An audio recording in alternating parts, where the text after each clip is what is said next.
اللہ وبرکاتہ۔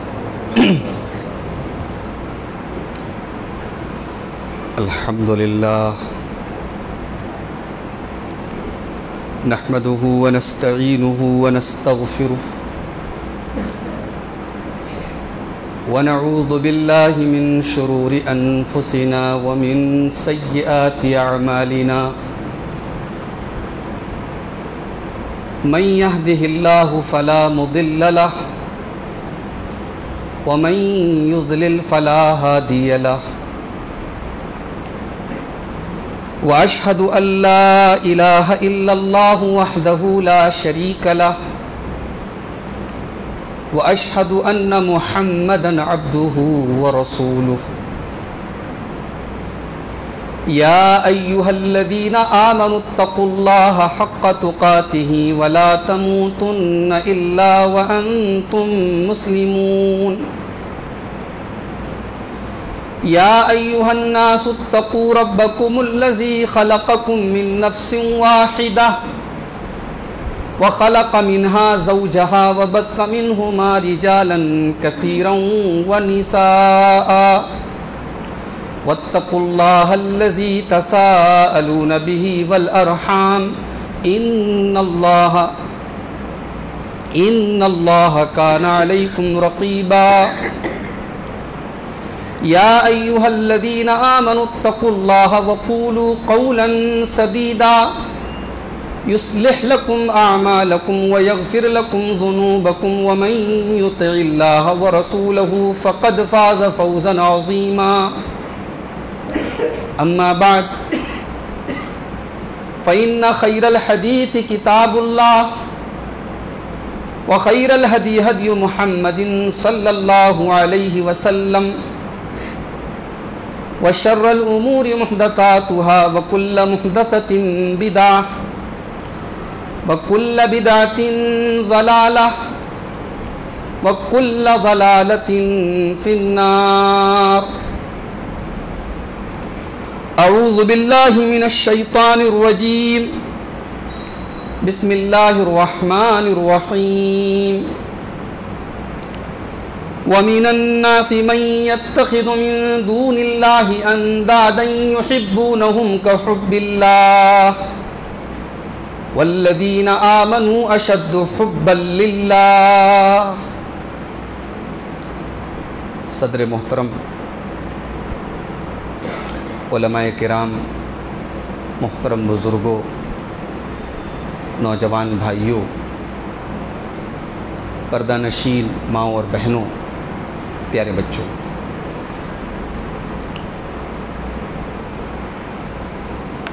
جب ہم کسی سے محبت کرتے ہیں تو ہم اس کی پسند اور ناپسند کا خیال کرتے ہیں۔ ایسا نہیں ہو سکتا کہ ہم کسی سے محبت کریں اور اس کے سامنے ہم وہ کام کریں جو اس کو پسند نہیں۔ یہ دنیا کا دستور ہے۔ بھئی آپ اپنے باپ سے محبت کرتے ہیں، باپ کا احترام کرتے ہیں۔ باپ کو اگر آپ کی کوئی حرکت پسند نہیں ہے تو وہ حرکت آپ جان بوجھ کر کے اپنے باپ کے سامنے نہیں کریں گے، بچیں گے آپ، اگر آپ کو اپنے باپ سے محبت ہے۔ یہ محبت کا قاعدہ ہے۔ انسان اس بات کی تاک میں رہتا ہے کہ میرے محبوب کو کیا پسند ہے اور کیا ناپسند ہے، میرے محبوب کو جو پسند ہے میں وہ کروں اور جو ناپسند ہے میں اس سے بچوں۔ ہم اور آپ مومن ہیں، ایمان والے ہیں، مسلمان ہیں۔ ظاہر ہے کہ ایک مومن کو سب سے زیادہ محبت اللہ سے ہوتی اور ہونی چاہیے۔ قرآن مجید کے دوسرے پارے کی ایک آیت میں نے آپ کے سامنے پڑھی۔ اللہ تبارک و تعالیٰ نے اس کو بھی شرک قرار دیا ہے کہ جتنی محبت اللہ سے ہوتی ہے اگر اتنی محبت غیر اللہ سے ہے تو یہ بھی شرک ہے۔ یعنی محبت کا جو ایکسٹریم لیول ہے، انتہائی درجے کی جو محبت ہے وہ اللہ سے ہونی چاہیے۔ اللہ نے فرمایا وَمِنَ النَّاسِ مَن يَتَّخِذُ مِن دُونِ اللَّهِ أَندَادًا يُحِبُّونَهُمْ كَحُبِّ اللَّهِ، کچھ ایسے بھی لوگ ہوتے ہیں جو اللہ کے برابر دوسروں کو ٹھہراتے ہیں، اللہ کا ہمسر قرار دیتے ہیں، اللہ کا درجہ کسی اور کو دیتے ہیں۔ کیسے؟ سجدہ کرتے ہیں؟ نہیں۔ اس کے آگے ہاتھ پھیلاتے؟ نہیں۔ یحبونہم کحب اللہ، جتنی محبت اللہ سے ہونی چاہیے اتنی محبت وہ غیر اللہ سے کرتے ہیں، اللہ کے علاوہ کسی اور سے کرتے ہیں۔ یہ ہے اللہ کے برابر ٹھہرانا۔ اس کے بعد فرمایا والذین آمنوا اشد حبا للہ، اور ایمان والے سب سے زیادہ اگر کسی سے محبت کرتے ہیں تو اللہ سے کرتے ہیں۔ ایمان والے کے دل میں سب سے بڑھ کر کے اگر کوئی محبت ہونی چاہیے تو اللہ کی ہونی چاہیے۔ تو بھائیو، جب اللہ سے ہمیں محبت ہونی چاہیے، سب سے زیادہ ہونی چاہیے، تو کیا ہمارا فرض نہیں بنتا کہ ہم اللہ کی کتاب کو کھولیں اور ہم دیکھیں کہ ہمارے رب کو کیا پسند ہے، ہم ان میں شامل ہو جائیں جن کے بارے میں اللہ نے کہا ہم ان سے محبت کرتے ہیں، ہم ان کو پسند کرتے ہیں، اور ہم ان کاموں سے بچیں، ہم ان میں سے نہ ہو جائیں جن کے بارے میں اللہ نے کہہ دیا ہم ان کو پسند نہیں کرتے، ہم ان سے محبت نہیں کرتے۔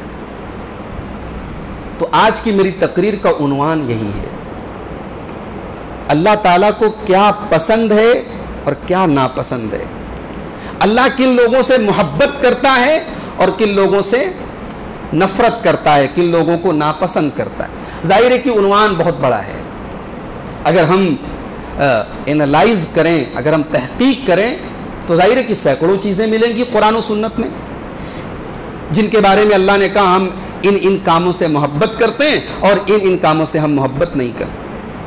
تو میں جانتا ہوں بھائی آپ کا وقت بڑا قیمتی ہے، تو مختصر چند اہم چیزیں میں آپ کے سامنے بیان کروں گا جو اللہ تعالیٰ کو پسند ہے اور جو ناپسند ہے۔ اس کے پہلے کہ میں وہ باتیں بیان کروں جو اللہ کو پسند ہے اور ناپسند ہے، ایک سوال یہ پیدا ہوتا ہے کہ بھئی اگر ہم ان لوگوں میں شامل ہو جائیں جن سے اللہ محبت کرتا ہے تو ہمیں کیا ملے گا، بینیفٹ کیا ہوگا ہمارا؟ بھئی ہمیں اللہ تعالیٰ، اگر ہمیں اللہ کی محبت مل جائے تو ہمیں اللہ تعالیٰ کے کیا مقام ملے گا؟ آئیے ایک حدیث پاک آپ کے سامنے پڑھتا ہوں۔ امام بخاری اس کو کتاب التوحید میں لائے ہیں، حضرت ابو ہریرہ رضی اللہ تعالیٰ عنہ حدیث کے راوی ہیں۔ اللہ کے پیارے نبی جناب محمد رسول اللہ صلی اللہ علیہ وسلم فرماتے ہیں ان اللہ اذا احب عبدا، اللہ تبارک و تعالیٰ جب کسی بندے سے محبت کرتا ہے، اللہ تعالیٰ جب کسی بندے سے محبت کرتا ہے، نادا جبریل، تو جبریل کو پکارتا ہے اور کہتا ہے کہ اے جبریل میں اپنے فلاں بندے سے محبت کرتا ہوں، فَأَحِبَّهُ، تو بھی اس سے محبت کر۔ بے جبریل کون ہے؟ جبریل اللہ کے فرشتوں کے سردار ہیں،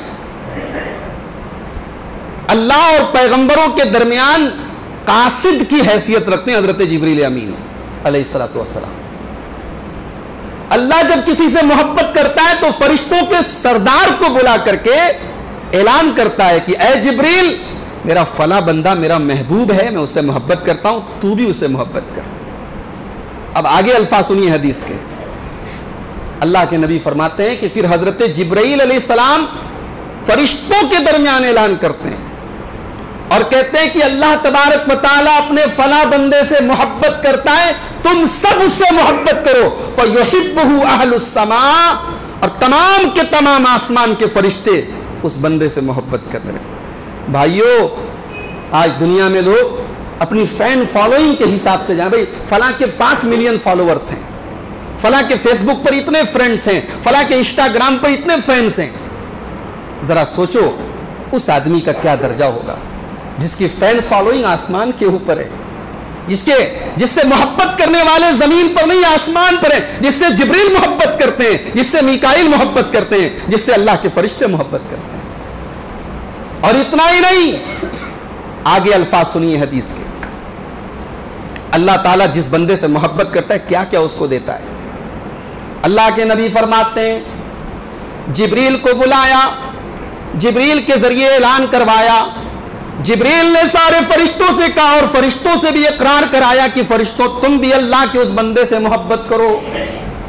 پھر آگے اللہ کے نبی فرماتے ہیں ثم یوضع له القبول فی الارض، پھر اس بندے کو اللہ تبارک و تعالی زمین کے اندر بھی مقبولیت دیتا ہے، زمین کے اندر بھی پاپولیرٹی دیتا ہے، زمین کے اندر بھی، دنیا کے اندر بھی لوگ اس سے محبت کرتے ہیں۔ اللہ اکبر، جو اللہ کا محبوب بن جائے وہ سب کا محبوب بن جاتا ہے۔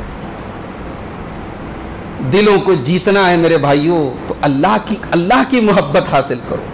بھئی آج ہم کیا کرتے ہیں؟ ہم لوگوں کے دل جیتنے کی کوشش کرتے ہیں، بھئی لوگ ناراض نہ ہو جائیں، ہمارے پڑوسی ناراض نہ ہو جائیں، ہمارے رشتہ دار ناراض نہ ہو جائیں، ہمارے بڑے ناراض نہ ہو جائیں۔ ہم اللہ کی پرواہ نہیں کرتے، ہم اللہ کو ناراض کر کے دنیا کو راضی کر لیتے ہیں، جبکہ اگر ہم اللہ کو راضی کر لیں تو آٹومیٹک اللہ تبارک و تعالی ہماری قبولیت لوگوں کے دل میں ڈال دے گا، لوگ ہم سے محبت کرنے لگے۔ بھئی اللہ کے کتنے بندے ہیں دنیا میں، ظاہر ہے کہ مالی اعتبار سے ان کا کوئی مقام نہیں ہے، ظاہر ہے کہ ان کے پاس کوئی عالیشان مکان نہیں ہے، کوئی بڑا بزنس نہیں ہے، دنیاوی اسٹیٹس نہیں ہے، مگر اللہ تعالیٰ نے ایسی محبت ان کی لوگوں کے دلوں میں ڈال دی۔ بھئی آج کتنے اللہ کے بندے ہیں، نیک بندے ہیں، اہل علم ہیں، علماء ہیں، اگر آپ چہرے کی بات کریں بڑے خوبصورت نہیں ہیں، دنیا کے اعتبار سے آپ بات کریں بڑے اسٹیٹس والے نہیں، مگر آج کروڑوں لوگ ان پر فدا ہیں، ان کی محبت اپنے دل میں بسائے ہیں۔ یہ اللہ تبارک و تعالیٰ کی طرف سے قبولیت ملتی ہے اس بندے کو جس کو اللہ کی محبت حاصل ہوتی ہے۔ تو یہ پہلا فائدہ ہے، اگر آپ اللہ تعالیٰ کے محبوب بن جائیں گے، آسمان میں بھی آپ کی مقبولیت، زمین میں بھی آپ کی مقبولیت۔ اور دوسرا فائدہ یہ ہوگا اگر اللہ آپ سے محبت کرنے لگے گا کہ آپ کے گناہوں کو اللہ تعالیٰ معاف کر دے گا۔ بڑی مشہور آیت ہے، اہل حدیث کے بچے کو وہ آیت یاد ہے، سورہ آل عمران کی اس آیت کو ذرا دوہرا لیجیے آپ۔ جس آیت کو کی تفسیر میں امام ابن کثیر کہتے ہیں یہ آیت فیصلہ کر دیتی ہے اللہ محبت کس سے کرتا ہے، اللہ کی محبت کس کو حاصل ہوگی، اللہ کا ولی کون ہے، اللہ کا محبوب کون ہے، یہ آیت فیصلہ کر رہی ہے۔ کون سی آیت ہے؟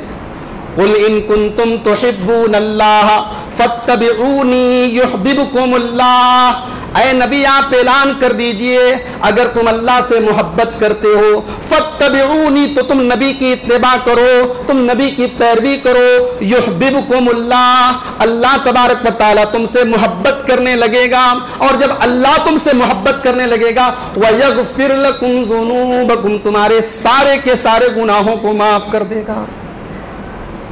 اگر اللہ کی محبت ہمیں نصیب ہو جائے، ہمارے گناہ معاف ہو جائے، اور گناہ معاف ہی نہیں ہوں گے، گناہوں سے بچائے گا اللہ، گناہ کا موقع آئے گا، گناہ کے حالات آئیں گے، لیکن اللہ ہمیں گناہ میں پڑنے سے بچا لے۔ آئیے وہ حدیث بھی آپ کے سامنے رکھ دیتا ہوں، امام بخاری کتاب الرقاق میں لائے ہیں، حدیث قدسی ہے، اللہ کے پیارے نبی فرماتے ہیں کہ اللہ تبارک و تعالیٰ فرماتا ہے، بڑی پیاری حدیث ہے، من عادى لي وليا فقد آذنته بالحرب، جو میرے کسی ولی سے دشمنی کرے میرا اس کے خلاف اعلان جنگ۔ محرم کا مہینہ ہے، اللہ کے ان ولیوں کو گالی دی جاتی ہے اس مہینے میں جنہیں اللہ نے قرآن میں اپنی رضا کا سرٹیفکیٹ دیا، جن کے بارے میں اللہ نے اعلان کر دیا رضی اللہ عنہم ورضوا عنہ، آج ان کے نام لے لے کر کے گالیاں دی جاتی، ان پر لعنت کی جاتی، ان پر تبرے کسے جاتے ہیں۔ اللہ کہہ رہا ہے جو میرے کسی ایک ولی سے دشمنی کرے میں اس کے خلاف اعلان جنگ کرتا ہوں۔ یہاں نبی کے ہزاروں صحابہ سے جو بغض رکھے اور جو دشمنی رکھے، جو نفرت کرے، اللہ کا اعلان ہے میں اس کے خلاف اعلان جنگ کرتا ہوں۔ جس سینے کے اندر بغض صحابہ ہو وہ سینہ اس لائق ہے کہ اس کو پیٹا جائے، جس دل میں صحابہ کی نفرت ہو وہ دل اس لائق ہے کہ آگ میں اور شعلوں میں جلے، وہ دل وہ دنیا میں بھی جلے گا اور آخرت میں بھی جلے گا۔ من عادى لي وليا، جو میرے ایک ولی سے دشمنی کرے میں اس کے خلاف اعلان۔ یہاں تو اللہ کے ہزاروں ولی، بھئی ہمارا عقیدہ ہے نبیوں کے بعد، رسولوں کے بعد، پیغمبروں کے بعد اس زمین میں، اس آسمان میں صحابہ کے جیسی جماعت نہیں دیکھی۔ قیامت تک ایسی جماعت نہیں پیدا ہو سکتی جنہوں نے آفتاب رسالت کی سنہری کرنوں کو ڈائریکٹ دیکھا تھا، جنہوں نے قرآن کو اترتے ہوئے دیکھا تھا، جنہیں قرآن کی آیتیں بھی معلوم ہیں اور قرآن کی آیتوں کا کانٹیکسٹ اور بیک گراؤنڈ بھی معلوم ہے۔ بھئی ہم بڑے متقی بن جائیں، ہم بڑے پرہیزگار بن جائیں، ہمارے ماتھے سجدے کے نشان سے چمکنے لگے، ہم وہ آنکھیں کہاں سے لائیں گے جنہوں نے دیدار مصطفیٰ کیا تھا؟ ہم وہ قدم کہاں سے لائیں گے جو بدر و احد میں اپنے نبی کے پابہ رکاب چلے تھے؟ ہم وہ دل کہاں سے لائیں گے جو محمد رسول اللہ صلی اللہ علیہ وآلہ وسلم کی محبت سے سرشار تھے؟ اللہ کہہ رہا ہے جو میرے ولی سے دشمنی کرے گا میرا اس کے خلاف اعلان جنگ۔ اور آگے فرماتا ہے اللہ تبارک و تعالی کہ سب سے زیادہ اگر میرا بندہ میری قربت حاصل کرتا ہے، میرا محبوب بنتا ہے، میرا مقرب بنتا ہے، مما افترضتہ علیہ، جب وہ فرائض کی پابندی کرتا ہے، وہ فرض نمازیں پڑھتا ہے، وہ رمضان کے فرض روزے رکھتا ہے، وہ فرض حج کرتا ہے، وہ فرض زکات دیتا ہے، فرائض کی ادائیگی کے بغیر کوئی میرا ولی نہیں بن سکتا، کوئی میرا محبوب نہیں بن سکتا۔ بھائی کوئی نماز نہ پڑھے، ننگا گھومے اور ہم ولی مان لیں اس کو، دنیا مان لے، ہم تو نہیں مان سکتے۔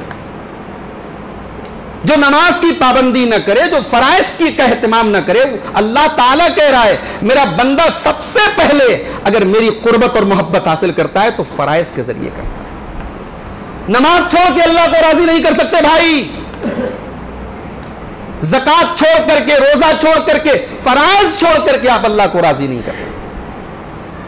اس کے بعد اگلا نمبر آتا ہے نوافل کا، وَمَا يَزَالُ يَتَقَرَّبُ إِلَيَّ بِالنَّوَافِلِ، اور فرائض کے ساتھ ساتھ جب میرا بندہ نوافل کا اہتمام کرتا ہے، وہ رمضان کے بھی روزے رکھتا ہے، شوال کا مہینہ آتا ہے تو شوال کے 6 روزے بھی رکھتا ہے، ذی الحجہ کا مہینہ آتا ہے عرفہ کا روزہ بھی وہ رکھتا ہے، محرم کا مہینہ آتا ہے عاشورہ کا روزہ بھی وہ رکھتا ہے، 5 ٹائم کی فرض نمازوں کے ساتھ ساتھ وہ نفل نمازوں کا بھی اہتمام کرتا ہے، وہ اپنے مال کی 2.5% زکات نکالنے کے ساتھ ساتھ نفلی صدقہ اور خیرات بھی کیا کرتا ہے۔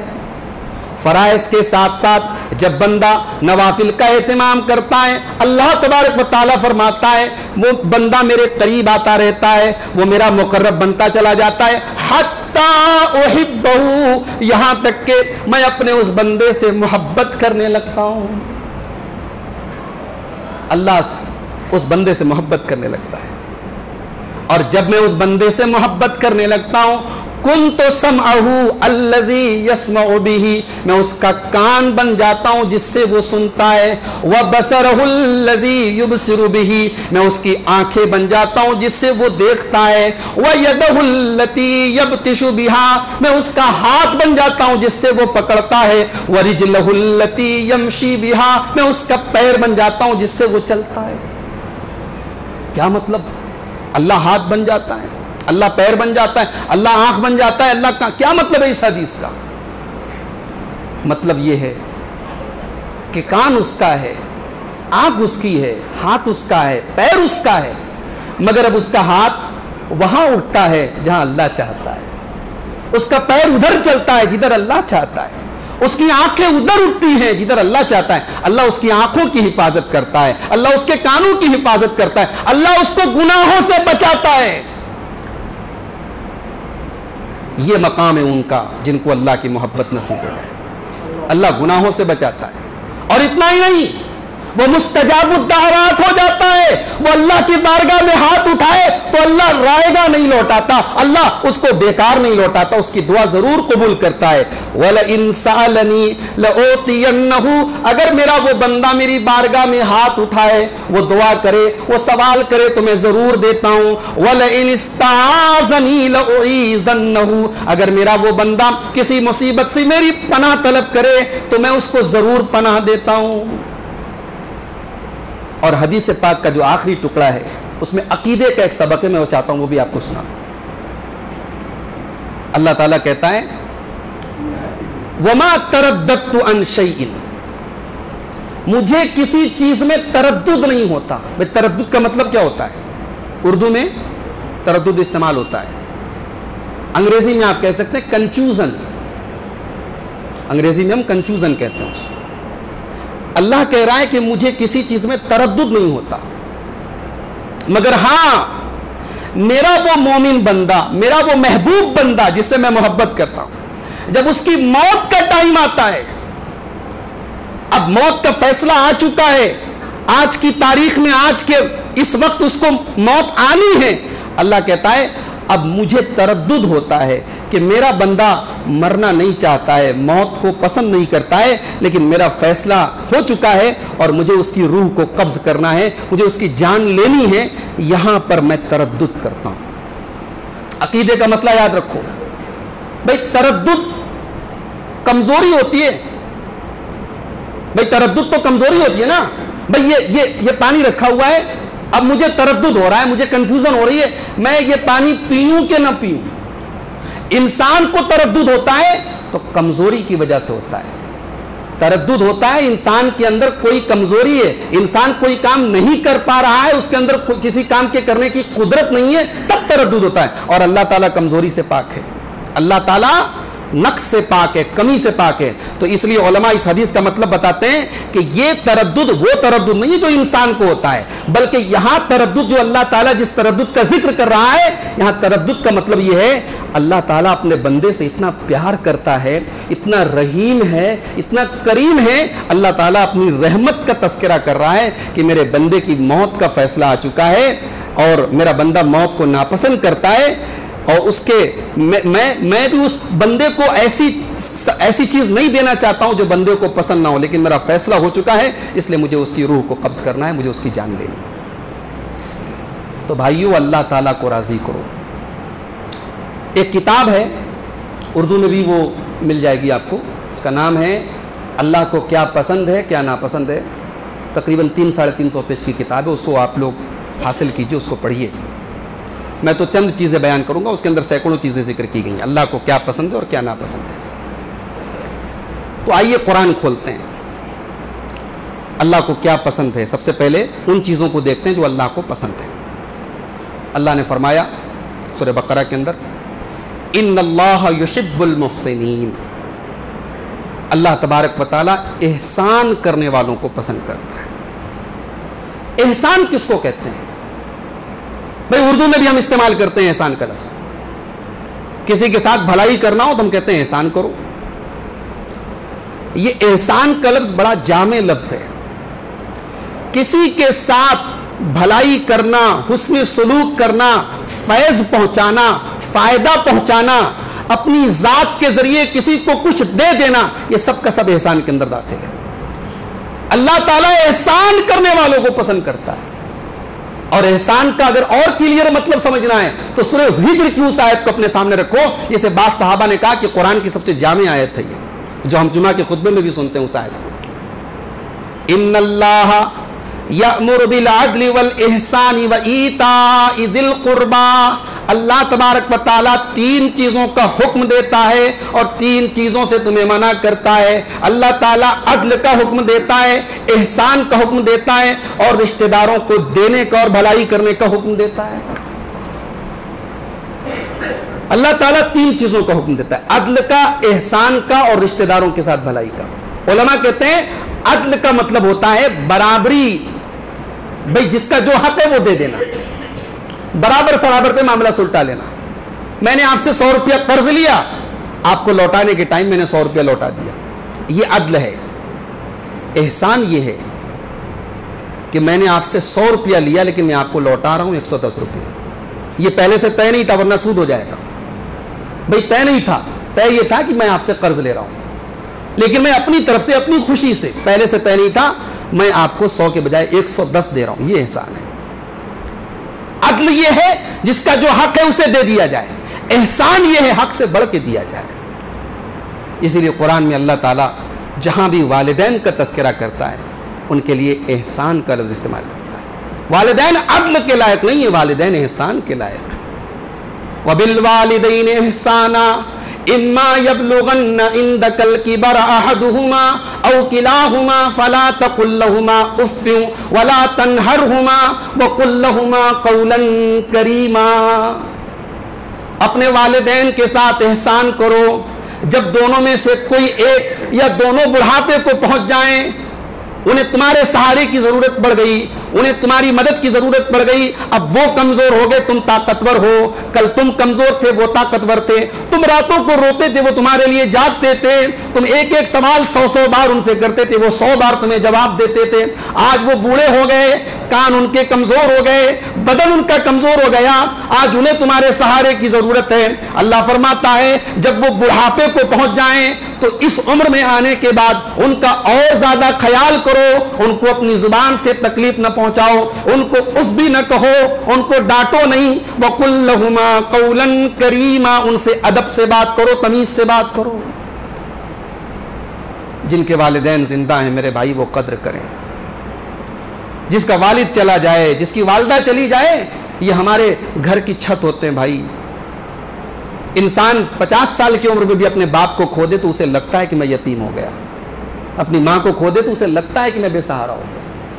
والدین اگر زندہ ہیں ان کی خدمت کرو, ان کی قدر کرو, احسان کرو ان کے ساتھ. اچھا, بیوی کے ساتھ کیا کرنا ہے؟ عدل کرنا ہے کہ احسان کرنا ہے؟ بولو بھائی, بیوی کے ساتھ کیا کرنا ہے؟ احسان کرنا ہے نا, ہاں احسان کرنا ہے. ہمارے ہاں تو بیویوں کو جو ہے پاؤں کی جوتی سمجھا جاتا ہے, اے زیادہ بول مت تو. بیوی کے ساتھ بھی احسان کرنا ہے. اللہ کے نبی صلی اللہ علیہ وسلم فرماتے ہیں, ترمذی کی روایت ہے کہ بیوی کے اوپر تمہارا حق یہ ہے کہ وہ تمہارے بستر پر اور تمہارے گھر میں کسی ایسے انسان کو آنے نہ دے جس کو تم ناپسند کرتے ہو. وَحَقُّهُنَّ عَلَيْكُمْ, اور بیوی کا حق تمہارے اوپر یہ ہے ان تحسنوا الیہن, کہ تم اپنی بیویوں کے ساتھ احسان کرو. فی کسوتہن, ان کے کپڑا پہنانے میں, واطعامہن, ان کو کھلانے میں, ان کو پہنانے میں, ان کے ساتھ دنیا کا سلوک کرنے میں احسان کرو. تو بیوی احسان کے لائق ہے بھائی. اگر آپ جس عورت کو اللہ کا نام لے کر کے, اللہ کا کلمہ پڑھ کر کے, اللہ کا کلام پڑھ کر کے جس کو آپ نے اپنے نکاح میں لیا ہے, وہ عورت آپ کے احسان کی حقدار ہے, اس کے ساتھ احسان کریں آپ. احسان کا ایک مطلب اور ہوتا ہے اتقان العمل, جو کام کیا جائے پورے ڈھنگ سے کیا جائے, درست طریقے سے کیا جائے, صحیح طریقے سے کیا جائے, دیٹ از کالڈ احسان. اس کو بھی احسان کہا جاتا ہے. اسی لیے اللہ کے نبی فرماتے ہیں ان اللہ کتب الاحسان علی کل شیء, اللہ تبارک و تعالیٰ نے ہر چیز کے ساتھ احسان کا حکم دیا ہے. فَإِذَا قَتَلْتُمْ فَأَحْسِنُوا الْقِتْلَ, جب میدان جنگ میں تم دشمن کو قتل کر رہے ہو, تم دشمن کو مار رہے ہو, وہاں دشمن کو مارنے کے ٹائم بھی تمہیں احسان کرنا ہے. دشمن کو مار رہے ہیں بھائی, لوگ کہتے ہیں everything is fair in love and war, محبت اور جنگ میں سب جائز ہے. اسلام کہتا ہے سب جائز نہیں ہے. جنگ کے میدان میں دشمن کو مار رہے ہو, اللہ کے نبی کہہ رہے ہیں کہ دشمن کو مارنے کے ٹائم بھی آپ کو احسان کرنا ہے. ایسا کوئی طریقہ نہیں اپنانا ہے جو شریعت میں حرام ہے. جلا نہیں سکتے آپ دشمن کو, ناک کان نہیں کاٹ سکتے آپ, لاش کی بے حرمتی نہیں کر سکتے آپ. کسی بوڑھے انسان کو جو جنگ میں لڑنے نہیں آیا ہے اس کو نہیں قتل کریں گے. جو عورتیں جنگ میں نہیں آئی ان کو قتل نہیں کریں گے آپ. بچوں کو نہیں قتل کریں گے آپ. اللہ کے نبی کہہ رہے ہیں قتل کرو تو احسان کے ساتھ. وَإِذَا ذَبَحْتُمْ فَأَحْسِنُوا الذِّبْحَ, اور جب اپنے جانوروں کو ذبح کرو تو احسان کے ساتھ ذبح کرو. جانور کو ذبح کرو تو احسان کے ساتھ ذبح کرو. جو طریقہ شریعت نے بتایا ہے, جو طریقہ جناب محمد رسول اللہ صلی اللہ علیہ وسلم نے بتایا ہے, اس طریقے سے جانور کو ذبح کرو. آج جھٹکے سے جو جانور کاٹے جا رہے ہیں, مشینوں کے ذریعے کاٹے جا رہے ہیں, وہ جانور کے کو تکلیف دینا ہے, وہ جانور کو اذیت دینا ہے. جانور کے ساتھ احسان یہی ہے اسے اسلامی طریقے سے ذبح کیا جائے. اور احسان کا ایک مطلب اور بھی ہے میرے بھائی, جس کو ہم اخلاص کہتے ہیں. احسان کا ایک مطلب وہ ہے جو اللہ کے رسول صلی اللہ علیہ وسلم نے حضرت جبریل کو بتایا تھا. جب حضرت جبریل ایک انسان کی شکل میں آئے تھے اور اللہ کے نبی سے کچھ سوالات کیا تھا, اسلام کیا ہے, ایمان کیا ہے, اس میں حضرت جبریل نے ایک سوال کیا تھا احسان کیا ہے, تو پیارے نبی نے کیا جواب دیا تھا, ان تعبد اللہ کأنک تراہ, احسان یہ ہے کہ تم اللہ کی عبادت اس طریقے سے کرو جیسے تم اللہ کو دیکھ رہے ہو. فإن لم تکن تراہ فإنہ یراک, اور اگر تم یہ احساس نہ کر سکو کہ تم اللہ کو دیکھ رہے ہو تو کم سے کم یہ احساس کرو کہ اللہ مجھے دیکھ رہا ہے.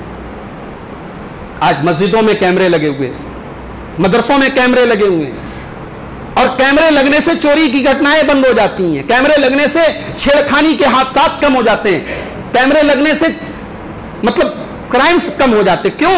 انسان کو یہ ڈر ہے کہ کیمرہ لگا ہوا ہے, ریکارڈنگ ہو رہی ہے اور جس نے کیمرہ لگایا وہ دیکھ لے گا.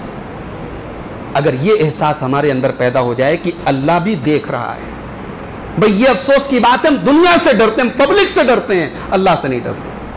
دنیا کا کیمرہ ہمیں غلط کام سے بچا لیتا ہے, اللہ کا کیمرہ ہمیں نہیں بچا پاتا ہے. اللہ کا کیمرہ تو 24 گھنٹے لگا ہے بھائی. اللہ کا کیمرہ تو وہ ہے جو 24/7 24 گھنٹے اور 7 دن کبھی بند نہیں ہوتا.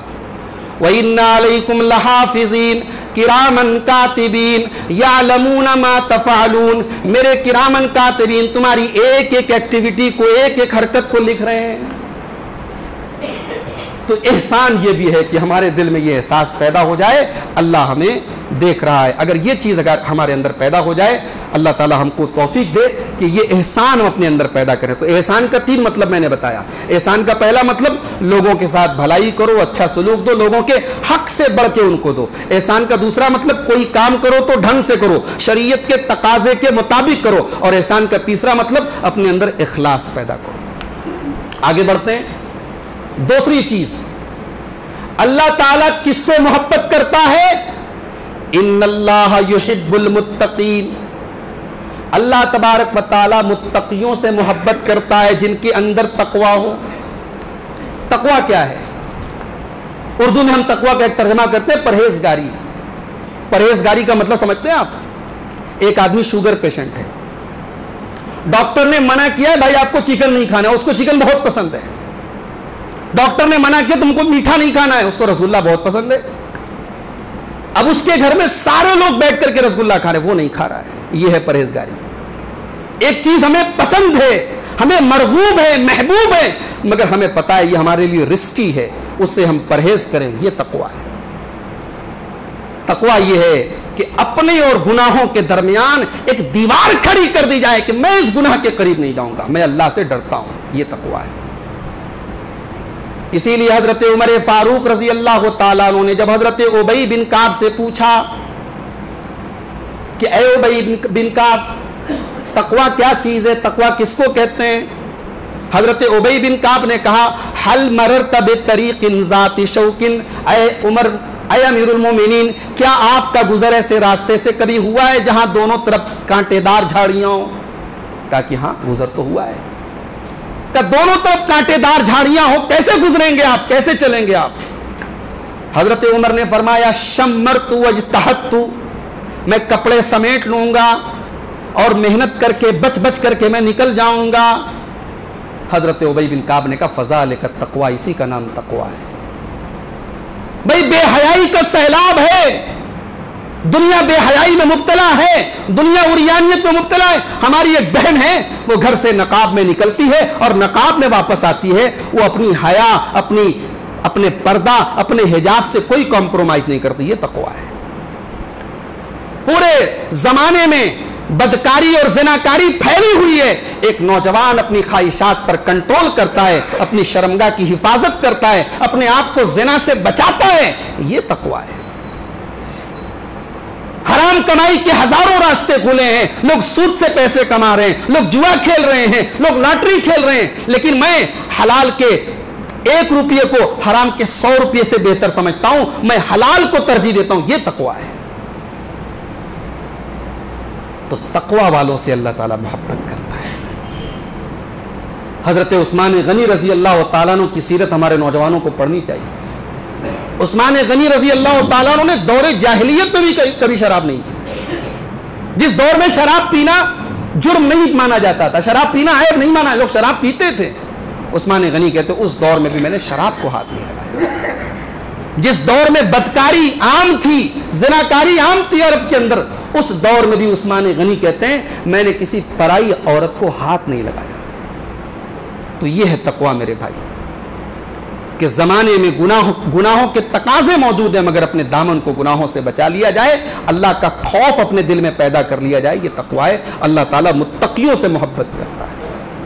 اور آگے بڑھیے. نمبر 3, ان اللہ یحب المتوکلین، اللہ تبارک و تعالیٰ توکل رکھنے والوں سے، بھروسہ رکھنے والوں سے محبت کرتا ہے۔ بھروسہ کس کو کہتے ہیں؟ توکل کس کو کہتے ہیں؟ آئیے میں آپ کو بتاتا ہوں کہ توکل کس کو کہتے ہیں۔ موسیٰ علیہ السلام اپنے ساتھیوں کے ساتھ، بنی اسرائیل کے ساتھ جا رہے ہیں، اور سامنے دریائے قلزم ہے اور پیچھے فرعون کا لشکر آ رہا ہے۔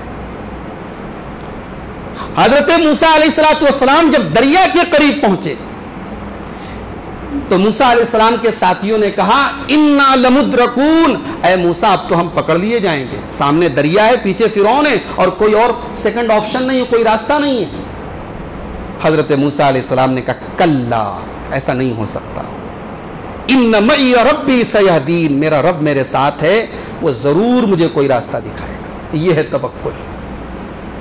توکل یہ ہے انسان تدبیر اختیار کرے، انسان اسباب اختیار کرے، لیکن اعتماد اللہ کی ذات پر کرے۔ سارے دروازے بند ہو جائیں امید کے، تب بھی انسان امید کا دامن ہاتھ سے نہ چھوڑے، یہ ہے توکل۔ موسیٰ علیہ السلام کہتے ہیں میرا رب میرے ساتھ ہے، میرا رب ضرور کوئی نہ کوئی راستہ نکالے گا۔ ابھی موسیٰ کی زبان سے یہ جملہ نکلا، ادھر اللہ نے موسیٰ کو حکم دیا فَضْرِبْ بِعَصَاكَ الْبَحْرَ، اے موسیٰ اپنے عصا کو، اپنی لاٹھی کو تم ذرا دریا کے پانی کے اوپر مارو۔ حضرت موسیٰ نے اپنے عصا کو دریا کے اوپر مارا، فَانْفَلَقَ فَكَانَ كُلُّ فِرْقٍ كَالطَّوْدِ الْعَظِيمِ، دریا کا پانی بیچ میں سے پھٹ گیا، راستہ بن گیا، اور دونوں طرف پانی پہاڑ کی طرح کھڑا ہو گیا۔ توکل ہم اپنے اندر پیدا کریں تو اللہ معجزے ظاہر کرتا ہے، اللہ تبارک و تعالیٰ اپنی قدرت کی عجیب و غریب نمونے ظاہر کرتا ہے۔ توکل اگر دیکھنا ہے، غار ثور کا وہ منظر یاد کرو، حضرت ابو بکر صدیق نبی اکرم کے ساتھ غار ثور میں ٹھہرے ہوئے، ہجرت کے سفر کی تیاری ہے، مشرکین مکہ دونوں لوگوں کو تلاش کر رہے ہیں، اللہ کے رسول صلی اللہ علیہ وسلم کو اور آپ کے یار غار کو تلاش کرتے کرتے ایک انسان اس غار ثور کے بالکل قریب پہنچ جاتا ہے۔ حضرت ابو بکر صدیق گھبرا جاتے ہیں اور گھبراہٹ کے لہجے میں کہتے ہیں اے اللہ کے نبی لو نظر احدہم تحت قدمیہ لابصرنا، اگر ذرا سا نیچے ان لوگوں نے دیکھ لیا تو ہم پر نظر پڑ جائے گی اور ہم گرفتار ہو جائیں گے۔ اللہ کے نبی بڑے اعتماد کے ساتھ، بڑے سکون کے ساتھ کہتے ہیں لا تحزن ان اللہ معنا، اے ابو بکر ڈرو نہیں، اللہ ہمارے ساتھ ہے، اے ابو بکر گھبراؤ نہیں، اللہ ہمارے ساتھ ہے، اللہ ہمیں رسوا نہ کرے گا، اللہ ہمیں ضائع نہ کرے گا، اللہ ہمارے ساتھ ہے۔ اس کو کہتے ہیں توکل۔ مگر ایک سبق یہ بھی یاد رکھو، توکل الگ ہے، تواکل الگ ہے۔ بھئی بیماری پھیلی ہے، ڈاکٹرز کہہ رہے ہیں کہ بیماری پھیلی ہے، آپ اپنے گھر میں رہیں، گھر کے باہر بلا ضرورت نہ نکلیں، اور آپ جو ہے ترم خاں بننے نہیں صاحب ہم باہر گھومیں گے، یہ بیماری ہماری سب فراڈ ہے، جھوٹ ہے، یہ توکل نہیں ہے، یہ تواکل ہے۔ بیمار ہیں آپ کہتے ہیں بھئی شفا دینے والا اللہ ہے، میں ڈاکٹر کیوں نہیں جاؤں گا، اللہ کو شفا دینا رہے گا، میرے مقدر میں شفا لکھی رہے گی تو مجھے شفا ملے گی، میں دوا نہیں کھاؤں گا، میں انجیکشن نہیں لگاؤں گا۔ یہ توکل نہیں ہے، یہ تواکل ہے۔ توکل یہ ہے اسباب جو جائز اسباب ہیں ان کو اختیار کیا جائے، اونٹ کو باندھا جائے اور اس کے بعد اللہ کی ذات پہ بھروسہ کیا۔ بائک ہے آپ کی، باہر کھڑی کر کے آپ آئیں، چابی بند کر کے آ کے اللہ کی ذات پہ توکل کریں، چابی کھلی رکھیں گے تو کوئی چور جو ہے وہ لے کے بھاگ جائے گا۔ تو توکل ہے اسباب کو اختیار کرتے ہوئے اللہ کی ذات پہ بھروسہ کیا جائے۔ حضرت عمر کی ایک حدیث آپ کو سناتا ہوں، اللہ کے نبی فرماتے ہیں لو انکم توکلون علی اللہ حق توکلہ لرزقکم کما یرزق الطیر، اگر تم اللہ کی ذات پر ویسا بھروسہ کرو جیسا کرنا چاہیے تو اللہ تم کو وہاں سے روزی دے گا کہ تم سوچ نہیں سکتے۔ 3 چیزیں ہو گئی، احسان، تقوی، توکل۔ نمبر 4، اللہ تعالیٰ کس سے محبت کرتا ہے؟ اتباع رسول کرنے والوں سے محبت کرتا ہے۔ سورہ آل عمران کی اس آیت کو پھر ریپیٹ کرتا ہوں، قل ان کنتم تحبون اللہ فاتبعونی، اے نبی آپ اعلان کر دیں اگر تم اللہ سے محبت کرنا چاہتے ہو تو میری اتباع کرو،